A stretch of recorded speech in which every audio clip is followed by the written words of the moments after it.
We are here today at Auditing Alchemy's production center to learn how their famous colored spheres are made. With me is Jennifer Smith, Auditing Alchemy's production manager. Jennifer, what can you tell us about these spheres? Well, as you know, Auditing Alchemy has two products. By the way, we usually call the company AA. Is that all right? Sure, A8 it is. AA has two products, gold spheres and green spheres. The gold is more valuable. They go for about $1,000 wholesale. The green aren't nearly as valuable. They go for about $100 a pop. But the advantage is that we can make them much faster than the gold ones. Businesses require both of them, however, so we sell them as fast as we can make them. I noticed that there were 3 bins full of balls. What about the red ones? Well, no process is perfect, and sometimes they don't come out of the machine correctly. Those are the red ones. How much are they worth? Nothing, they're worthless. We only keep them around to make sure that the production tally runs correctly. Then we throw them away. You mentioned that the production run has to tally correctly. Can you tell us how that works? Actually, I can do better than that. Arthur's actually in the middle of tallying the last run. I'll let him show you. Arthur, Jennifer tells us that you're in the process of counting the production run. Can you tell us how you do that? Sure. First off, it's more than just counting. I start off by counting the number of each product in the bin. There's a separate place on the daily tally sheet for the different products, green, gold, and red. As you know, the red's just scrap. But the job doesn't stop there. Why not? First off, it's just the products are too valuable to simply count them. The raw materials that go into the production run are supposed to produce a specific number of spheres. Once the production run is complete, and I've completed my tally, I take the sheet up to Mrs. Smith's office, and she compares the sheet against her records. If the tallies come out correctly, we package the spheres up and take them over to the warehouse.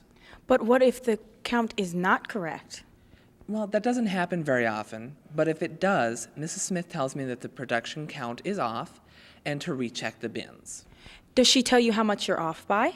No, and I don't blame her. If she did, it would just be far too simple to write down the correct number. That's right. It's standard procedure for physical inventory. What if the count is still off? Well, it's never happened to me, but I've only been here for 8 months. If it did happen, I would take the production tally sheet to Mrs. Smith and let her continue from there. It's pretty hard for inventory to go missing without anybody noticing. But if it does happen, we immediately search for the spheres because they are so valuable. It seems to me that taking one of these would be a breeze. Not only are they valuable, they're small enough to fit in your pocket.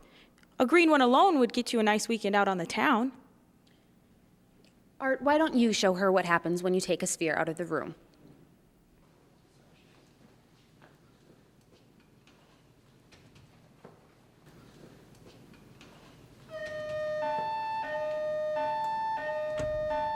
Hey, what's going on? Oh, Mrs. Smith, I heard the alarms. Are there any problems?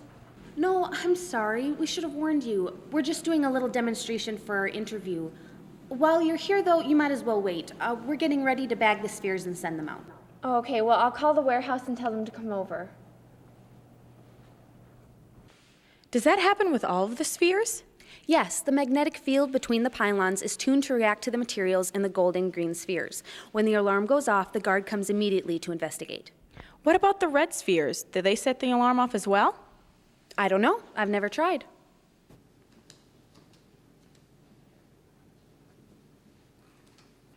Well, now I know nothing happens, but it really doesn't matter. They're worthless anyway. Anybody who wanted one could just go out into the trash and get one. They could have as many as they wanted. What happens now? Well, let me just check Art's numbers.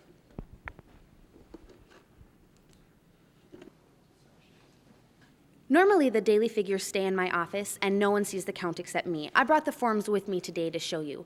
Once I sign off, I grab a second employee, and he and Arthur count the spheres and put them in their cases. Since I'm already here, I'll be the second employee.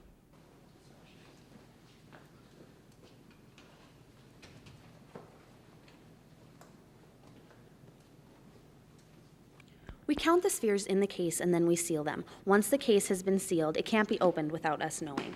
The seals and the tally forms are sequentially numbered. We investigate any time there's a break in the sequence. I keep them locked in the safe as a rule, but I brought them with me today to show you. I'll take the rest back after we're done here. Well, the delivery guy is here. If you're finished, he can take away the spheres. Sure, here are the sheets.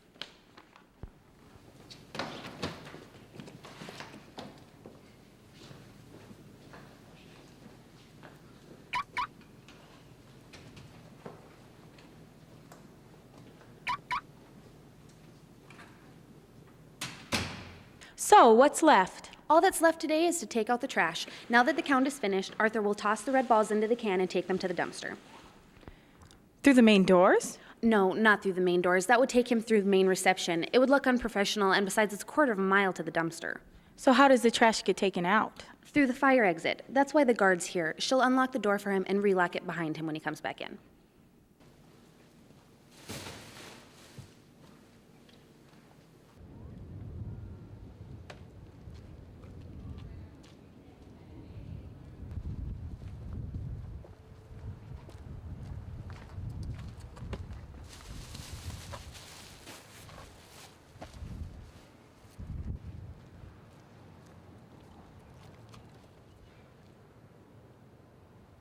That's the whole inventory process for Auditing Alchemy. Is there anything else we can help you with?